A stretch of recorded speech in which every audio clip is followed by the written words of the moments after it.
Paul George, long rumored to head to the Los Angeles Lakers after being traded to Oklahoma City a year ago, decides to return to play with Russell Westbrook and company. Sweeney Jr. Getty Images. A year ago, the Oklahoma City Thunder swung for the fences by trading for Paul George without any guarantee he would commit to them past this summer, and with many expecting him to go to the Los Angeles Lakers. General Manager Sam Presti hoped getting the star forward into his building and around his team for 12 months would be able to sway him to stay. Presti's fit paid off, with George committing to re-sign with the Thunder late Saturday night, multiple sources confirmed to the Washington Post. The four-year, $137 million deal, which was being celebrated at a party George was attending along with Oklahoma City's front office that was hosted by teammate Russell Westbrook, contains a player option for the fourth year. The deal won't become official until the league's annual moratorium on free agent signings ends July 6, but George's decision removes one of the best free agents from the market. More importantly, it allows Oklahoma City to have two of the league's best players, George and former MVP Westbrook, set to be teammates for years to come. NBA free agency. Paul George to stay with Thunder. Kevin Durant, Chris Paul re-sign, DeAndre Jordan to the Mavericks. That doesn't mean Oklahoma City's work is done. Far from it, in fact. With George in the fold, the Thunder have $147 million committed to 10 players.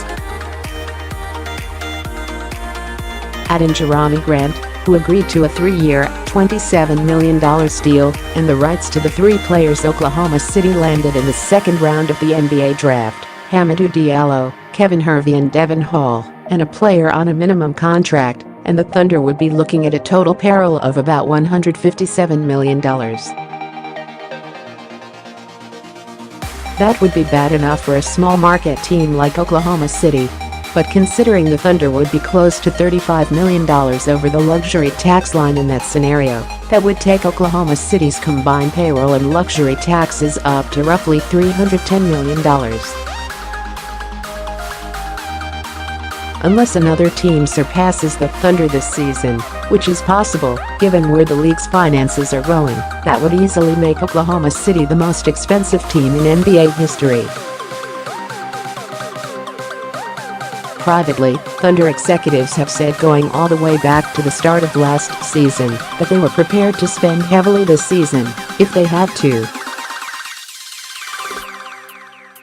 Around the league, though, there is skepticism about Oklahoma City's willingness to go quite to this extreme.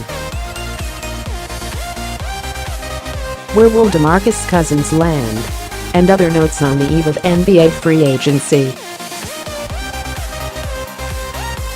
The most obvious possibility would be to do something with Carmelo Anthony and his $27.9 million expiring contract. Anthony has a no-trade clause, but a trade that could precede a buyout to play elsewhere next season could be a move Anthony would welcome. Given how awkward Anthony's fit with the Thunder was last season, though, moving on from him might not be a bad thing from a pure basketball standpoint. Given the savings the Thunder would get from doing so, it also could put them in a position to retain free agent forward Jerami Grant and potentially add another helpful piece in free agency. That, plus hopefully getting Andre Robertson back healthy after he suffered a season-ending knee injury back in January, could put the Thunder in position to be a significant factor again in the Western Conference. When Kevin Durant left 2 summers ago, it didn't seem like the Thunder had any path back to that status again. Presti's decision to trade for George last summer was one final, and many felt futile, attempt to return the Thunder to those heights once again. By sticking around, though, George ensured the Thunder will remain relevant for the foreseeable future.